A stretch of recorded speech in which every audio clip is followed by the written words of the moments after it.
Bill, hey, how you doing, man? Oh, thank you. No, I appreciate it.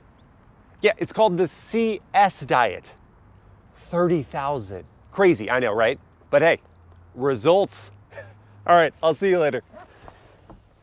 You join me inside the 22 BMW M5 CS. This is BMW's quickest, most powerful production sedan ever. They're only making it for the 22 model year, which means it's exclusive.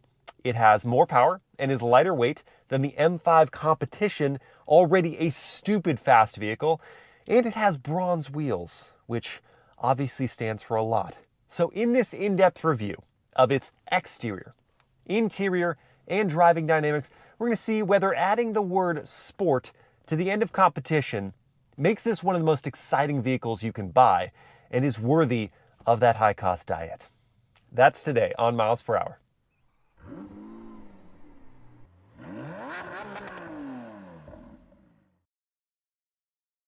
And there it is, the 22 M5 CS. This one is painted in frozen or matte Brands Hatch Gray Metallic, and while I love this color, the fact that you can get the CS in a deep green, either matte or non-matte, oh, that speaks my language. Now, starting up here at the front, your dead giveaway that you're looking at the CS is going to be this gold or bronze accent on the grille. Guys, let me know in the comments, is that gold? Is that bronze? What color is that? Personally, I don't care. I think it looks great. And the fact that it has the classic kidney grille, not the bucktooth look that's on the new 3 Series, 4 Series, etc. So that's your giveaway. That and all the extra carbon fiber. So on the CS, your hood is carbon fiber. You have these heat extractors in the gloss carbon fiber. That's kind of a giveaway. The roof is in carbon fiber. The rear spoiler is in carbon fiber. These door mirrors are in carbon fiber. Your front splitter, carbon fiber. And the rear diffuser that I'll get to later. Lot of functional ventilation here in the nose as well. You've got a twin-turbo V8. You need some cooling. So the grille has functional. The front air dam is functional. The corner inlets are also functional. Those heat extractors, also functional. Full LED headlights as standard, and they're supposed to be yellow. Why aren't they yellow? They're just clear white. Well, that's because the car isn't on. The vehicle has to be on for the motorsports-inspired yellow to show up. So, when you start the car, they go from that clear white to this awesome yellow. That's an M5 CS exclusive.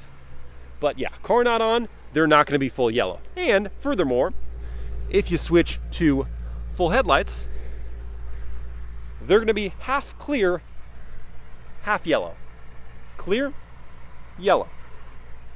Peculiar. Now to switch the car off. So that's a funky little M5 CS quirk. At the side, we've got this set of, again, bronze, gold, question mark, 20-inch forged lightweight alloy wheels that look so freaking cool. I like that they actually have sidewall too. They're wrapped in Michelin Pilot Sport 4S tires on this model, 275 section front, 285 rear, but this is important. On the CS, for no cost, you can add on the Pirelli Corsa tires, much grippier tires. I'm imagining they gave me the Michelins because it's now winter, and even though we're in California, it gets wet and it gets cold. So we've got better grip with the Michelins in this weather. You get standard carbon ceramic brakes. They are red painted, which, I don't know, does that look okay with the gold/bronze? I don't know. Jury out for me. More of the gold/bronze accent here on the M5 CS. Those carbon fiber aero sculpted door mirrors. Just like the competition model, this carbon fiber roof looks amazing, but it does mean no sunroof. Black gloss around the windows. Just such a classic look here. None of that slope-roofed coupe design. Just a good traditional sedan look with a ton of muscle. Getting to the rear, We have these full LED taillights. This really, I love this. It's very milky, the taillights. And a carbon fiber splitter. Down low, gloss black diffuser, 4 genuine exhaust outlets. And then this carbon fiber diffuser portion here, exclusive to the CS. Looks great from any angle. Looks great in this Brands Hatch frozen paint. Would look even better in that deep green. Man, I love it. Let's go to the interior. On our way in, we'll find smart keyless entry, so you can leave that key fob in your pocket. Just pull on the door handle to unlock it. To lock it, put your finger on those 3 ridges right there. Hey, buddy. We have that for the front doors and the rear ones, and that means maximum convenience. That is correct. Opening up and looking inside, the cabin of every M5 CS is going to be clad the exact same way. That means you get this black merino leather on these racy sport bucket seats that are borrowed from the M3 and M4 Competition, with Alcantara around your integrated grab handles, gloss carbon on this hump in the center, and here, red accents, cutouts in the seat backs, spots for your racing harness to go, and on the CS, all seats get this outline of the Nürburgring racetrack on the headrests.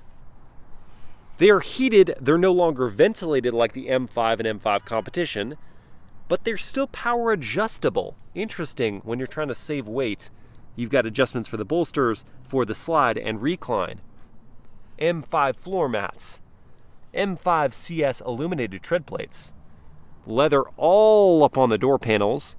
There's this contrast gray up top and red contrast in the middle. Matte carbon trim insert with some texture. Well-built feeling door handles. 4 one-touch windows, power folding door mirrors, 2 position memory seats, injection molding, not hard plastic down here, a standard Harman Kardon sound system, and I will say there are better sound systems in this luxury segment. Power release trunk button is here. Pops up nice and quick. There's no power close, because you got to save weight somewhere. 14 cubic feet of space makes the trunk pretty generously sized. You can't expand it like you can in the regular 5 Series because they're fixed position buckets in the second row. You've got a netted portion for storage on the left, a cubby here where I wedged my jacket for storage on the right, DC socket there, and a lock button so you don't have to hit it on your key fob. Trunk is also really easy to close. Before hopping inside, I do want to call out this metal / chrome looking trim that's here on the doors and steering wheel. It's exclusive to the CS, and to me it looks a little cheap. This gray up top and red down low contrast stitching continues onto the dashboard with superb feeling leather high and low. Still have this big cubby like every 5 Series. Another thing that doesn't really make sense to me, okay, fine, power adjusting seats, sure. But a power adjusting steering rack on a car that's a competition sport, about saving weight. Why wouldn't you just do the manual rack, save that weight, and it makes for faster adjustments when you're at the track, instead of just sitting there and waiting for it to... I don't know. Getting inside. On a daily basis, these high bolsters make for a bit of extra work because you really need to lower yourself gently into the seat instead of slopping. But when you're in the seat, my goodness, you feel like a freaking pro driver. Of course, there's a really solid sound at that door close, and we're greeted by a digital gauge cluster with a graphic of an M5 CS, not a regular M5. No, they went CS. You get those bronze gold accents and all. To reconfigure the gauge cluster, you hit this BC button on the left, and you work through info like your oil temp, boost pressure, pound-feet to torque, horsepower, G-meter, what sounds you're listening to, drive selection, fuel economy, and telemetry data.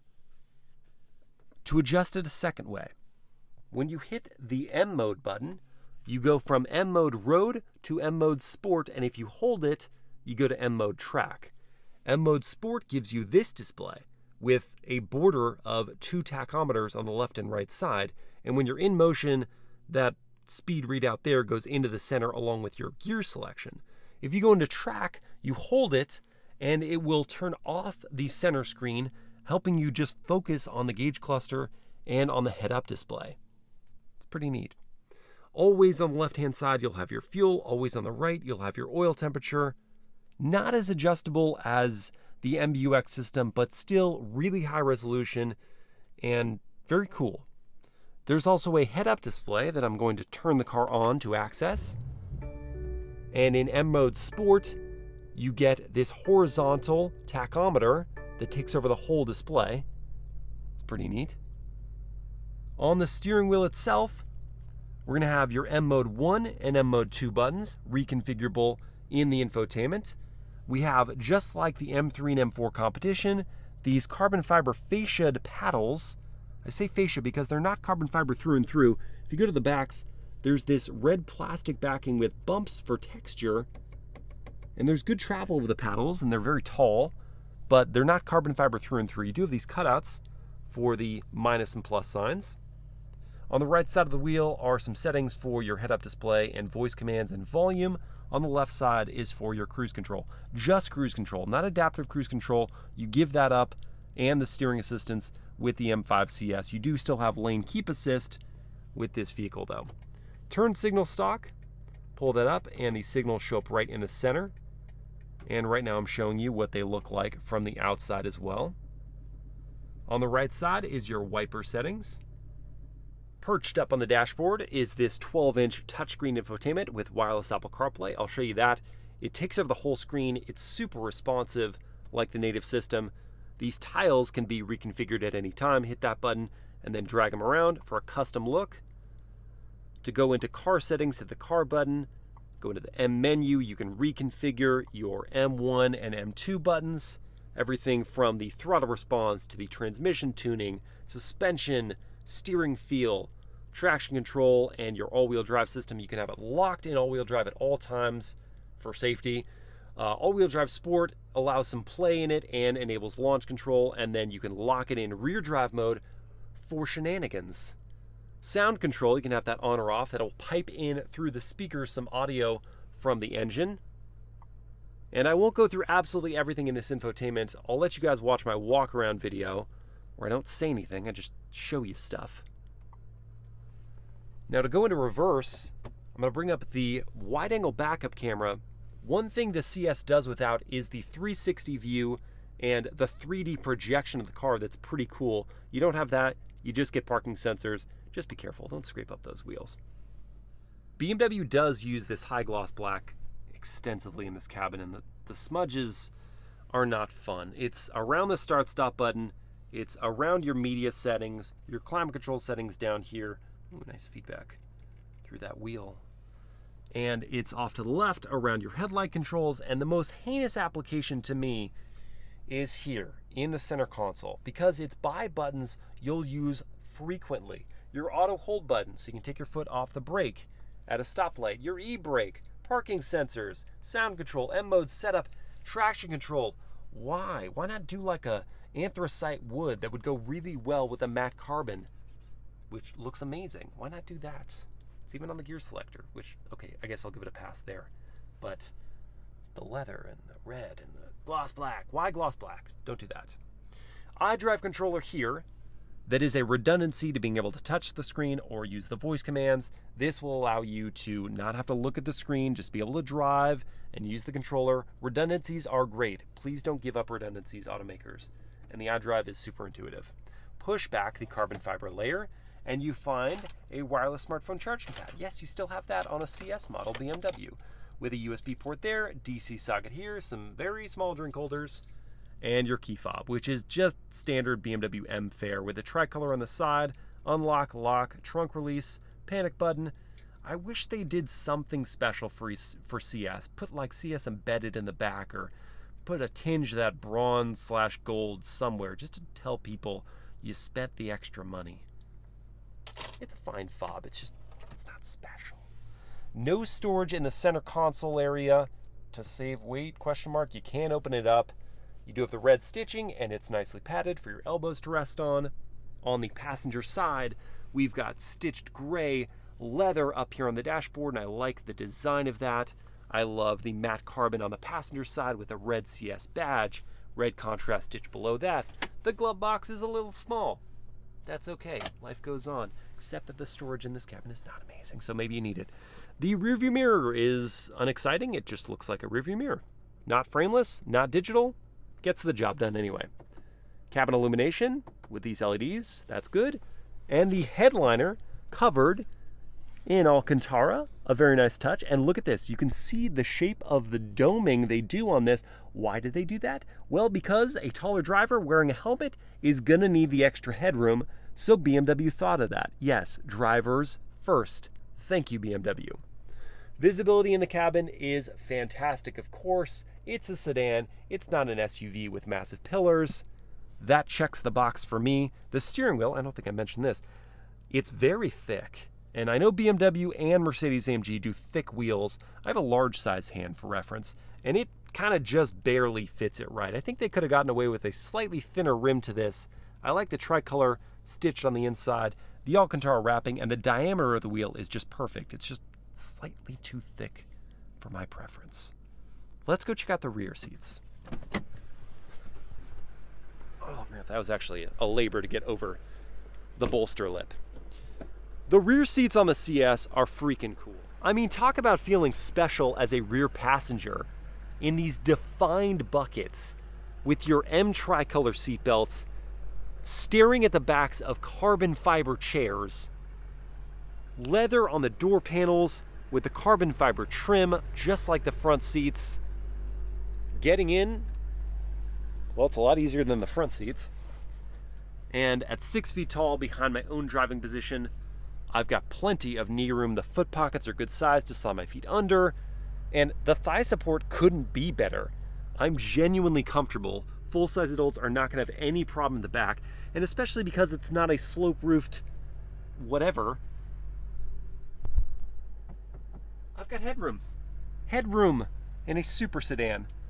4-zone climate control system here, 2 USB-C ports down there, DC socket. You're not really missing out on anything in this car, except for a console with cup holders. Yeah, there's not that. There's a spot for your smartphone, and obviously no middle seat here. You've got CS etched between the rear seats. Yeah, these are nice digs.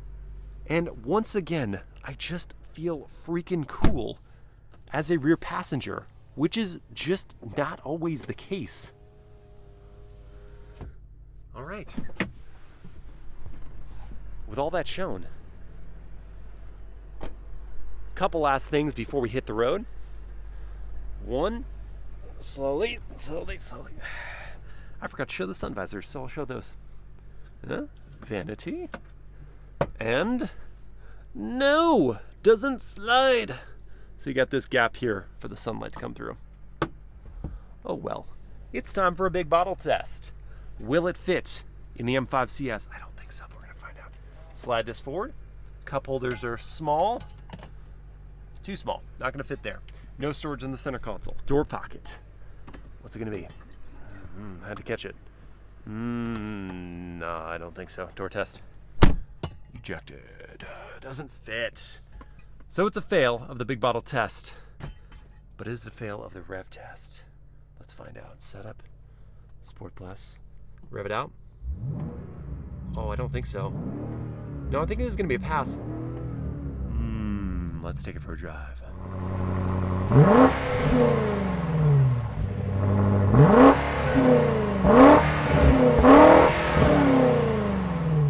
Well, friends, this being miles per hour and the fact that the M5 has it, we are going to start out with launch control. Now, I've gone ahead and programmed all the settings I would need into the M1 button. So that's all set. I'm going to put it in M mode Sport so that I get the tack right there in the center along with my gear and speed. And then from here, it's real easy. Foot hard on the brake. I mean, really hard, because launch control is vicious. And pin the throttle, launch control active, let go.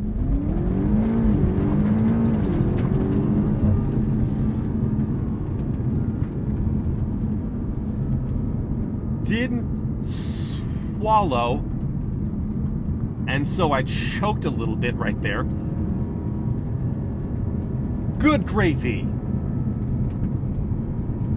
I'm gonna go back to auto and we'll shift up to D3, the most aggressive shift timing. Oh, and you know, let's take it out of traction control off and go into M dynamic mode, because there's a lot of road debris, as you can hear, on this road.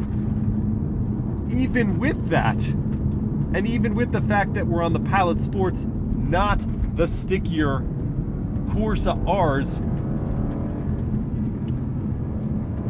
that was a vicious launch. Now that launch being the only thing I actually didn't get to try in the M5 CS, because I have taken this car on track and I know what an animal it is. But from 0 to 60 is wild. I also know from my track drive, which guys, if you haven't seen it, go check it out, how incredible these brakes are. These carbon ceramics dealt with the punishment of track duty all day without any complaints. And though we have 230 pounds less than the standard M5 Competition in the CS, careful. That doesn't mean this is a featherweight car. 4,114 pounds. You've got to slow that down. And these carbon ceramics do the job. You know what also does the job? And then some? This 4.4 liter twin turbo V8 at 627 horsepower, 10 more than the competition, and 553 pound-feet of torque. Those are big numbers. I swear it is underrated. This is one of the quickest things you can buy with money. The alternative being something you would mad scientist in your own garage. It is a monster of an engine, and on this tight road, I really can't unleash it very well. And I'm really impressed with auto mode. It is giving me just the right gear, and the fact that torque comes in, peak torque comes in from just 1,800, means that even if it wasn't giving me the perfect gear,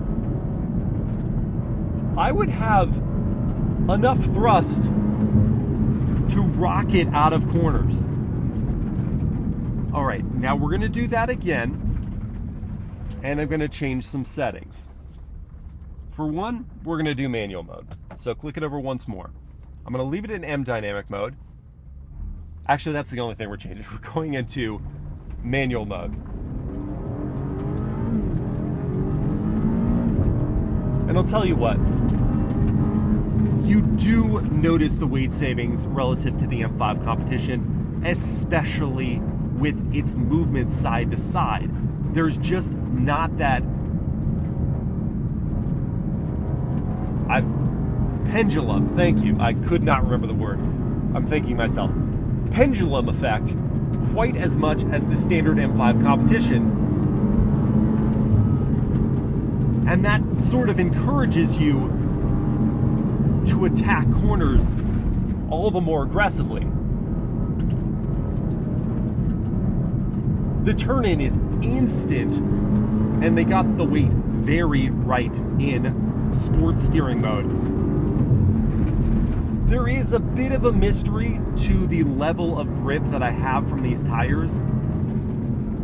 Maybe there's a little bit of work they could do with that in terms of the steering, but otherwise, they did a phenomenal job with that. Sketchy bit, slow.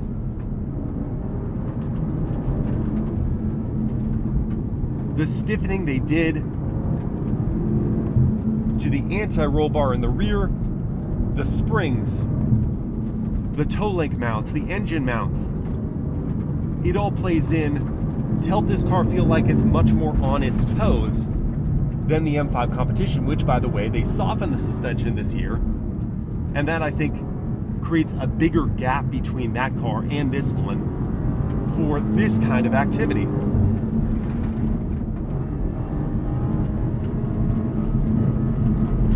I love this kind of activity.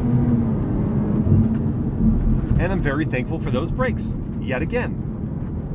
Now, what would make those brakes able to do even more would be if they were complemented by those Corsa tires, which the fact that you can have those from the factory, unless you live in a super bad wintry climate, and you'd be taking this out in that, I would go with those, because these Michelin Pilot Sports are great tires. I mean, really great tires.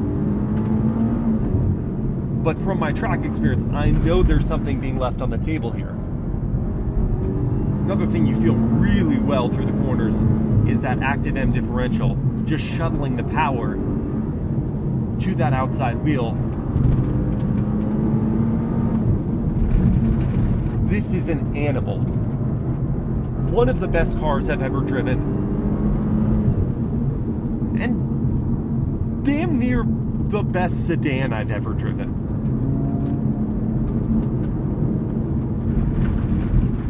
It's such a driver's car. It puts all the faith you ever need into BMW's M division. You feel the rear drive bias, you feel the enthusiasm here. I am floored by the M5 CS. I really wasn't sure. I wasn't sure that the changes they made relative to the competition, which is already among the most stupendously fast four-doors you can buy, I wasn't sure that those would really play through here. But friends, they do. They really, really do.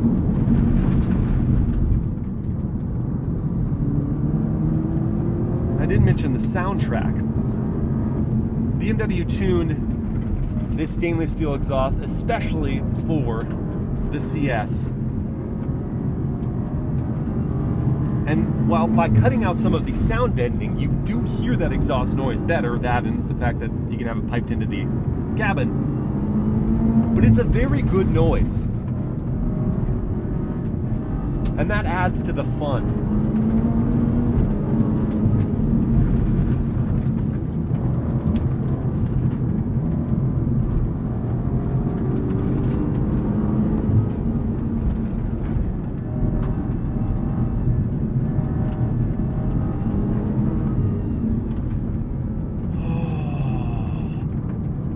Okay. Consider me satisfied. Just that. Just please consider me satisfied. Deep breaths. Deep breaths. Bring things down. Talk about things other than performance miles. I know you can do it. Okay, so we'll go to the setup screen and move the engine to efficient and the chassis to comfort. We'll take it out of M mode, sport, put it into M mode road, and talk about the CS as a daily driver. The question is it too competition sporty for daily livability? And the resounding answer for me is no. This is totally, completely manageable every day. Yeah, they pulled out sound deadening material, but it's still quiet in the cabin. Yes, the suspension is firmer than now the tweaked M5 Competition suspension, but it's still not brittle. It is taut, and you feel the bumps, but they don't rattle you. The throttle tip-in efficient setting is so easy to modulate, as are the brakes. There's not that grabbiness, that overzealousness that sometimes accompanies track-dedicated cars. I think the only thing that would make someone question this car as a daily driver is these seats. And that's just for the simple fact of practically using it every day. If you're constantly hopping out to put something in a mailbox or run into a client's house or something like that, do people do that? I don't know, maybe in real estate?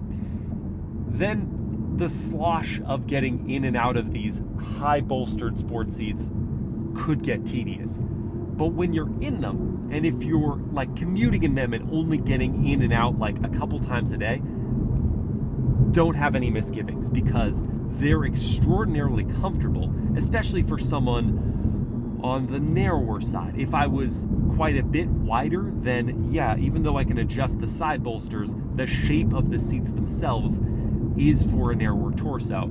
So that could also be an issue if you're a wide fella or lady.